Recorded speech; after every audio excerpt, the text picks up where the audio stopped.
Assalamualaikum warahmatullahi wabarakatuh. Alhamdulillah wassalatu wassalamu ala Rasulillah Sayyidina Muhammad ibn Abdillah wa ala alihi wa sahbihi wa man walah, la haula wa la quwata illa billah. Rabbi shrah li sadri wa yassir li amri wa hlul 'uqdatam min lisani yafqahu qawli, amma ba'du. Jamaah salat subuh yang dimuliakan Allah Subhanahu wa taala.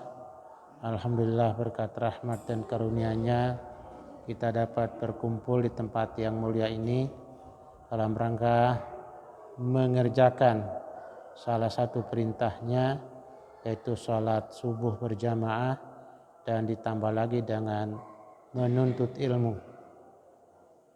Menuntut ilmu adalah bagian dari perintah Allah yang tidak pernah ada batasan usia, tidak pernah ada batasan tempat, dan tidak pernah ada batasan waktu. Di mana saja, kapan saja, selagi masih ada usia, masih ada hayat di kandung badan, kita diwajibkan untuk menuntut ilmu. Pagi ini kita bersama kitab Ihya Ulumuddin yang membahas kitab Adab Tilawatil Quran. Qala al-muallif rahimahullah, al-babul awal fi fadlil Qur'ani wa ahlihi wa dhammil muqassirina fi tilawatihi. Bab yang pertama pada menyatakan keutamaan, keistimewaan Al-Quran dan ahli Al-Quran, dan kecaman terhadap orang-orang yang terledor, yang kurang memperhatikan fi tilawatihi dalam membacanya. Qala sallallahu alaihi wasallam, bersabda Nabi Muhammad sallallahu alaihi wasallam, beliau memberikan arahan kepada kita. Man qara'al Qur'ana, siapa orang yang telah bisa membaca Al-Qur'an. Summa, kemudian ro'a, dia melihat, dia berpendapat, dia menduga-duga anna ahadan, bahwa seseorang utia telah diberikan afdalu, lebih afdal, mimma utia, dari apa yang telah diberikan kepadanya. Faqad istasghara ma'azzamahullahu ta'ala, maka dia telah menganggap kecil, telah mengecilkan apa yang Allah telah agungkan. Jadi kalau kita bisa membaca Al-Quran, dapat menghafalnya, dapat memahaminya, kemudian kita menganggap orang-orang yang di luar itu yang tidak bisa baca Quran tapi diberikan ilmu yang lain, kemudian merasa dia tidak berharga, dia tidak merasa ada kelebihan, maka dia telah mengecilkan apa yang Allah agungkan, yaitu Al-Quran, di mana dia telah bisa membaca, dapat menghafal, kemudian dia juga paham. Itu adalah karunia yang luar biasa.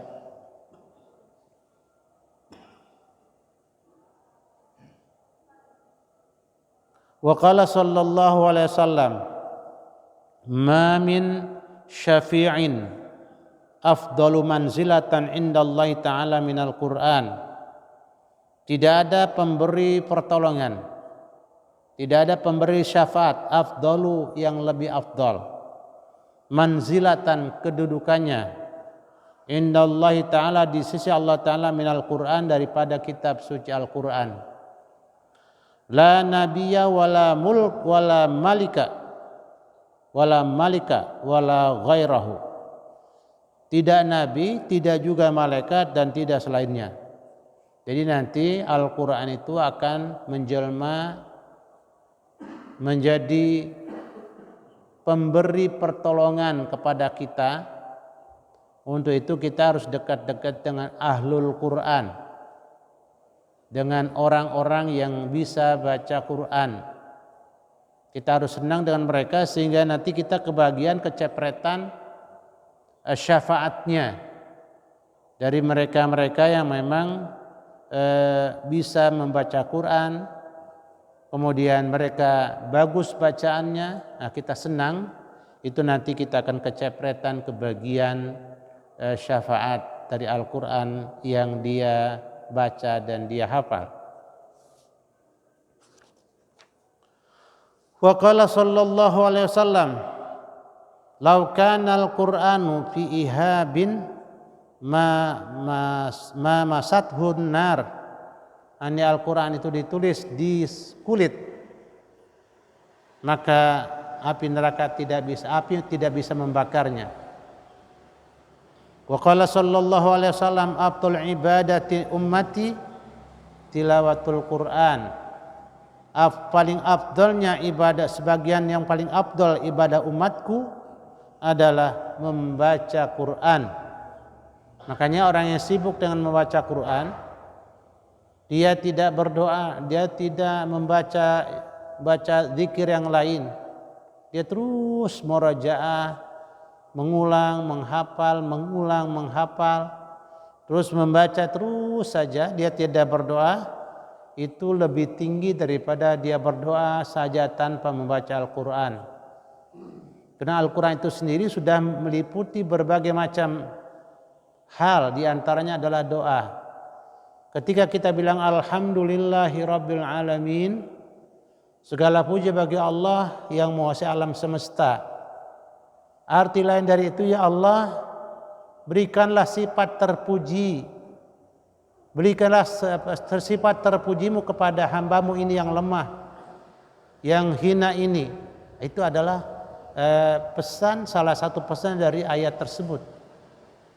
Ya Allah, kau menguasai alam semesta, berikanlah kekuasaanmu sedikit saja buat hambamu yang memang tidak punya kekuasaan apa-apa ini, sehingga hambamu ini bisa dihormati dan bisa dihargai. Itu ayat yang pertama di surat Al-Fatihah. Makanya para ulama, para salafus saleh, orang-orang tua kita dulu kalau baca baca Fatihah di tahajudnya lama. Alhamdulillahi Rabbil Alamin. Kadang-kadang diulang sampai 3 kali. Karena ketika dia membaca ayat itu, dia juga berdoa. Segala puji bagi Allah, Tuhan yang menguasai alam semesta. Nah, disitulah kita terus berdoa, bermunajat, berdialog sama Allah. Alam semesta ini adalah punya Dia. Ya Allah, berikanlah sebagian sedikit saja dari alammu yang besar, yang luas ini kepada hambamu ini, agar hambamu tidak terseok-seok di atas permukaan bumi ini. Itu adalah doa. Apalagi sudah jelas-jelas Ar-Rahmanir Rahim, itu Asmaul Husna. Ar-Rahmanir Rahim itu adalah sekali lagi nama-nama Allah yang cantik, nama-nama Allah yang luar biasa indahnya. Ayyaman tad'u falahul asmaul husna. Kapan saja, di mana saja Anda berdoa, falahul asmaul husna, Allah punya nama yang cantik-cantik, gunakan nama itu. Ar-Rahman, ya Rahman, ya Rahman, ya Allah yang maha pengasih, kasihanilah aku ya Allah, kasihanilah istriku ya Allah, kasihanilah ayah dan ibuku ya Allah, kasihanilah anak dan cucu-cucuku ya Allah, kasihanilah guru-guruku ya Allah. Jadi lama ketika mengucapkan Ar-Rahmanir Rahim, bisa jadi cukup lama diiringi dengan doa, diselipkan doa. Nah, di situ makanya nampaknya kita tidak berdoa, tapi ketika kita mengucapkan Ar-Rahmanir Rahim, itu adalah doa. Yang Maha Pengasih lagi Maha Penyayang. Ya Allah, sayangilah hambamu ini, sayangilah hamba-hambamu yang ada di atas permukaan bumi ini. Sayangilah hamba-hambamu yang mereka pada jadi penguasa. Sayangi mereka agar tidak terpeleset, agar tidak berbuat zalim, agar tidak berbuat jahat, agar tidak bertindak sewenang-wenang. Sayangilah mereka ya Allah dengan bisa dan mampu menjalankan tugasnya dengan sebaik-baiknya. Itu adalah doa yang tidak pernah terputus. Malik Yaumiddin, yang menguasai, yang merajai hari pembalasan. Ya Allah, pada hari itu Masya Allah takut banget ya Allah, goncangan, takut banget kami ya Allah, khawatir banget kami ya Allah, goncangan, getaran, huru hara. Bayangkan sekedar satu wilayah yang kecil, satu titik saja ada gempa, orang sudah stres, ketakutan. Bagaimana nanti semua gunung akan berterbangan batu-batunya, larvanya akan keluar, air panas akan keluar dari dalam perut gunung. Ya Allah kami takut, ya Allah lindungi kami ya Allah, masukkan kami dalam istanamu, dalam vilamu, masukkan kami dalam satu kelompok dari kelompok yang 7 ya Allah. Sab'atun yudhilluhumullahu yawma la dhilla illa dhilluh. Ada 7 kelompok orang nanti pada hari kiamat di mana tidak ada perlindungan, tidak ada rumah kecuali hancur berantakan, tidak ada istana yang dibangun begitu kokoh sekalipun akan hancur berantakan kecuali villa Allah Subhanahu wa taala dan istananya Allah Subhanahu wa taala. Siapa yang akan ada di sana? Adalah pertama imamun adilun. Kalaupun kami jadi pemimpin ya Allah, jadikan pemimpin yang adil. Jangan pemimpin yang zalim ya Allah, kami takut ya Allah dengan hari kiamatmu. Dengan hari kiamatmu yang sangat menakutkan itu ya Allah. Kalaupun terpaksa kami kau tunjuk menjadi pemimpin ya Allah, jadikan kami pemimpin yang adil, yang jujur, yang amanah. Kemudian yang berikutnya adalah syabun nasya'a fi ibadatillah. Yang kedua ya Allah, yang nanti mendapat perlindungan dari Allah. Yang kau sayang adalah hamba-hamba, anak-anak muda yang memang tumbuh dan taat padamu ya Allah. Jadikanlah kami ya Allah anak-anak muda yang patuh dan taat kepadamu ya Allah. Sehingga nanti kami kalaupun mendapatkan usia pendek di usia muda kami akan mendapatkan villa di saat orang-orang ketakutan. Itu penuh dengan doa. Ar-Rahmanir-Rahim, Malik Yaumiddin. Ini hari kiamat. Iyyaka na'budu wa iyyaka nasta'in. Iyyaka na'budu, hanya kepada Engkau ya Allah kami patuh dan tunduk, kami menyembah. Iyyaka na'budu wa iyyaka nasta'in, dan hanya kepadamu ya Allah kami mohon perlindungan, kami mohon pertolongan. Tolonglah kami ya Allah dalam menjalankan tugas-tugas ini ya Allah. Tolonglah kami ya Allah dalam mendidik anak-anak kami ya Allah. Tolonglah kami dalam mendidik anak cucu kami ya Allah. Iyyaka na'budu wa iyyaka nasta'in. Tolonglah kami ya Allah dalam beribadah kepadamu ya Allah. Itu adalah wa iyyaka nasta'in, adalah juga himpunan doa yang tidak terputus. Nah makanya Rasulullah bilang afdhalul ibadati ummati tilawatul Quran. Doa ibadah. Ya, doa itu adalah ibadah. Ad-du'a mukhul ibadah. Doa itu adalah sari dan santannya ibadah. Makanya berbahagia. Dan kita berusaha, yang belum bisa baca Quran berusaha untuk duduk bersama para asatidz. Sekarang ini begitu kurang di tengah-tengah bapak-bapak, halaqah Quran itu sangat sedikit. Saya tidak mendapatkan di kampung Utan ini halaqah Al-Quran buat bapak-bapak. Halaqah Quran itu sebatas kelas 6 SD, setelah itu kadang-kadang buyar udah. Anak-anak pun tidak dimotivasi. Nah bapak-bapak, ibu-ibu yang anaknya sedang baca Quran, motivasi, dorong terus. Sampai bukan sekedar Iqra yang 6 atau Iqra yang ke-6, tetapi dia bisa hafal mujawwadan wa murattalan. Dia bisa membaca dengan tajwid dan tartil. Nah kita yang memotivasi, kita yang memberikan dorongan, kita yang memberikan dukungan, kita yang memberikan biaya operasionalnya, kita akan kebagian syafaat dari mereka, akan kebagian pertolongan, akan kebagian tambang pegangan untuk masuk surga bersama-sama. Allahu Akbar. Wa qala sallallahu alaihi wasallam aidan, innallaha azza wa jalla, sesungguhnya Allah Subhanahu wa taala, qara'a Toha, membaca surat Toha, wa Yasin, dan surat Yasin, qabla ayyakhluqal khalqa, sebelum dia menciptakan makhluk, bi alfi amin, dengan masa 1000 tahun, sebelum 1000 tahun diciptakan manusia dan makhluk-makhluk yang lain, Allah bacakan surat Toha dan surat Yasin.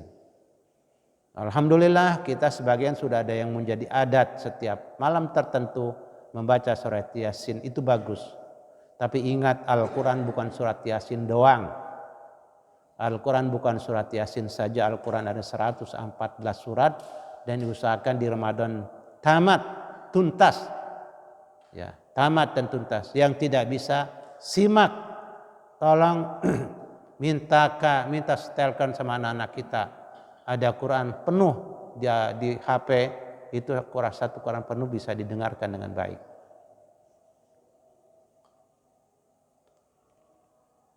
Falamma sami'atil malaikatu, maka tatkala malaikat mendengar, qalat, berkatalah, falamma sami'atil malaikatu al-Qur'ana, maka tatkala malaikat mendengar itu bacaan Al-Qur'an, qalat, berkata para malaikat, tuba, beruntung banget, beruntung sekali, li ummatin, bagi umat, yanzilu alaihim, yang turun kepada mereka, hadza Al-Qur'an ini. Wa tuba li ajwafin, dan beruntung banget, beruntung sekali, li ajwafin, bagi kerongkongan, tahmilu hadza, yang membawa Al-Qur'an ini. Jadi dia punya mulut, dia punya rongga, itu penuh dengan Al-Qur'an. Jadi kalau keluar dari rumahnya dia bisa jalan kaki, kemudian Al-Qur'an dia baca, bisa jadi surat Yasin selesai. Dia duduk di kendaraannya, bisa jadi sekarang sangat mudah kita mendengarkan ayat-ayat Allah dibacakan, kita dengarkan itu. Dia duduk di keretanya, di kendaraannya, di busnya, Al-Quran bisa diperdengarkan dan dibaca. Masya Allah, coba saya ulang nih. Saya ulang, kita pernah ngundang Raja Dangdut. Dan kita tanyakan, Bang Haji, kalau mendengarkan Al-Quran kira-kira ada pahalanya? Pasti ada pahalanya. Kalau nggak paham, pasti berpahala walaupun nggak paham. Kalau dengarkan lagu Bang Haji, nggak bisa jawab dia.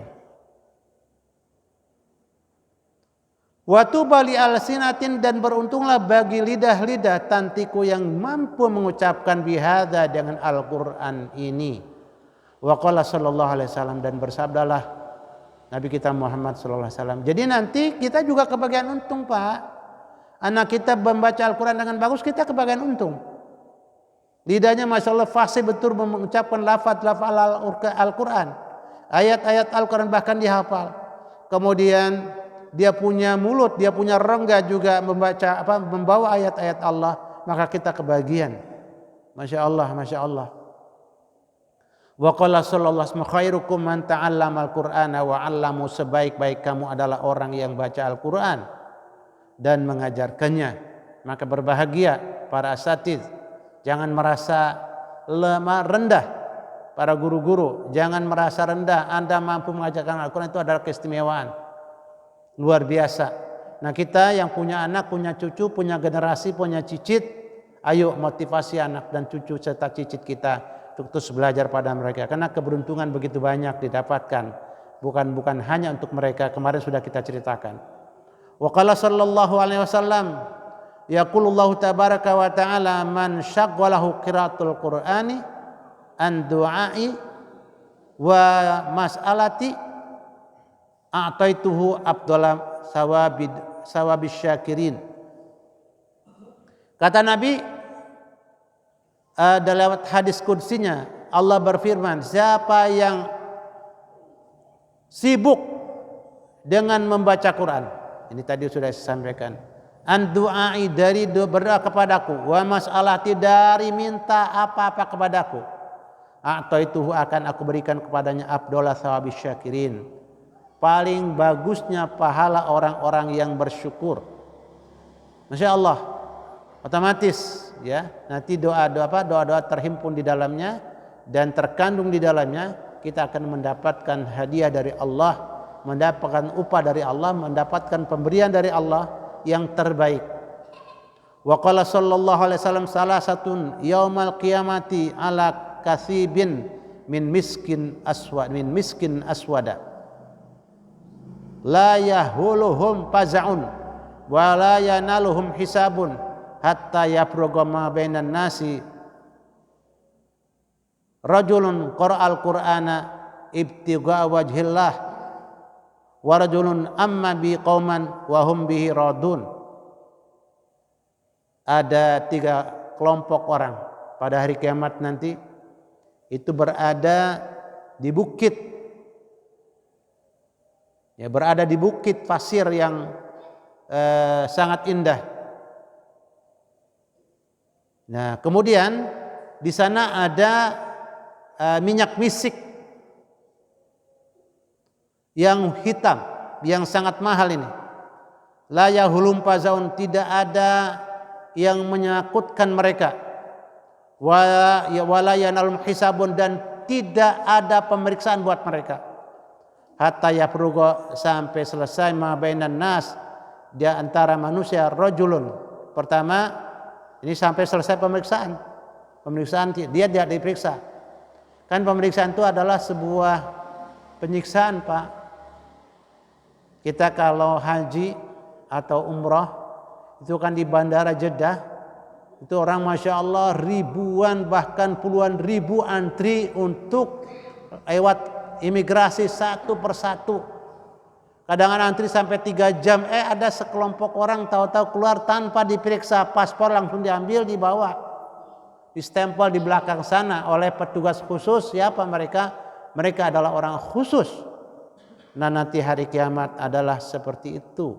Orang-orang yang ini nih adalah orang-orang yang tidak kena periksaan apa-apa. Pemeriksaan itu luar biasa capeknya.